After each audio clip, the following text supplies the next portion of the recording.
I'm Peter Hunn, author of the Old Outboard Book and a number of other titles about vintage boats, motors, and small engines.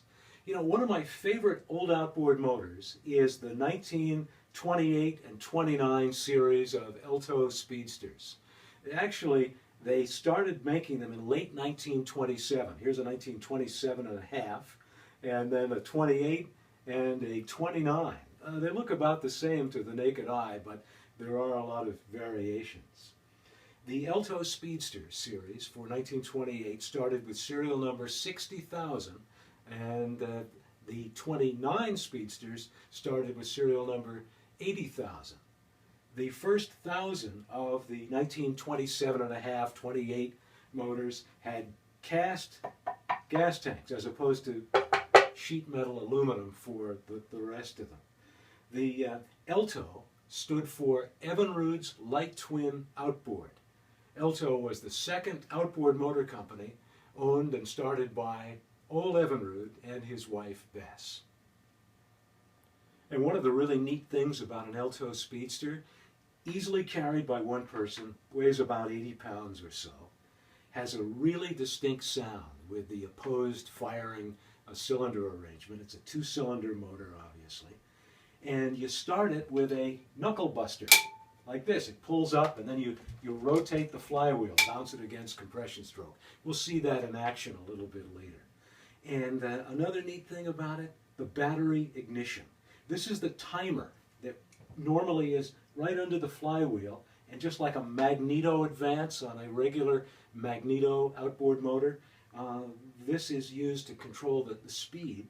I'm going to take the top off here, and we'll get a close-up view. And this is the way it works. There's a little bit of a trigger mechanism, and when it clicks, the coil and the battery, a 6-volt hot-shot battery, creates a spark about 22,000 volts, and bang, that fires that gas and oil charge real well. This is the little cam, I'm going to put this back on top, that runs the little mechanism here. And I'm going to take the flywheel off a 1929 Speedster and show you the little eccentric that is on the bottom of the flywheel. That's what powers the little trigger mechanism on the timer. It's a really great system that was invented by Ole Evinrude and the Atwater Kent electronics people. Atwater Kent was a company that made a lot of radios in the 1920s and 1930s. Now, I have several of these Elto Speedsters. This one I bought when I was 15 years old, so I've had them for quite a while. This one I found in Essex Junction, Vermont, in the top of a garage. It was up in the rafters when I bought a Crosley car. We were pushing the car out of the garage. I happened to look up and see that Elto Speedster, so obviously I had to go back for the outboard later on. It's true, these are not cosmetically restored, but I don't mind. They are revitalized internally or mechanically. Sometimes a restored outboard, I mean, it's a beautiful looking thing when you restore a motor, but then you hate to put gas in it. And you hate to, put it on a boat for fear it'll bump into a dock or somebody will knock into it. And I just kind of like them as found, cosmetically, so that you're not afraid to use them. Trying to decide which one we're going to take up to Lake Champlain in a minute or two and give it a try. How about this one? This is number 65409, so right in the middle of the 1928 run. I should mention that the muffler ends on this late 27, early 28, you can see that this design on the muffler ends, these did not fare very well with the heat that was produced. So for the 1929 season, they put these bigger ribs on the muffler can, this being the muffler here. So obviously what happened was, this 1928 Speedster originally had these kind of muffler ends, but must have burned off, and so these were the replacement parts.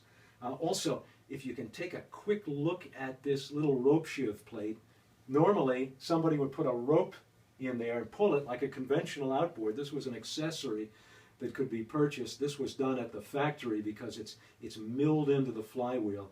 Whenever I run this motor, I take this accessory off. It's pretty much useless, and I use the knuckle buster feature. I think you'll agree, once you see this thing start, that it's kind of a lot of fun as an old motor to run. One of the great features of the Elto Speedster and its big brother, the Elto Quad with 4 cylinders, is the very sleek lower unit. That was pretty racy for 1928. Okay, that's a little bit about my favorite old outboard motor, the 1928 and 29 Elto Speedster. I have my official Speedster knuckle buster gloves on to protect the old fingers, but I got to take it off so we can give a snap, which means that we're heading up to Lake Champlain. We're going to try this motor on a boat. Okay, 1928 Elto Speedster, and we're hooking up the battery. It has battery ignition as opposed to a magneto, and a 6-volt battery. Actually, this came from one of these Barbie Corvettes. Somebody crashed the Corvette, so I got the battery. So I have 6 volts hooked to the wire. Now I'm going to open the gas valve. I had already opened the little air vent. The float goes up immediately, which means that the fuel line is pretty clear. What we're going to do is, I'm going to take, actually I should take one of the battery leads off. I don't want it to fire yet. And I'm going to go like this to bring the charge from the carburetor into the crankcase. I'm going to connect the battery again. And what this means, with no magneto where you have to pull fast in order to get a spark, all you have to do is bump it against the compression stroke, and as long as the timer clicks, you get the full spark. So we're going to go on the Atwater Kent ignition timer. We're going to go at about 8 o'clock, and I'm going to try bouncing it. Whoop! All right. And we're going to advance it. And I'm not advancing it fast enough, I guess.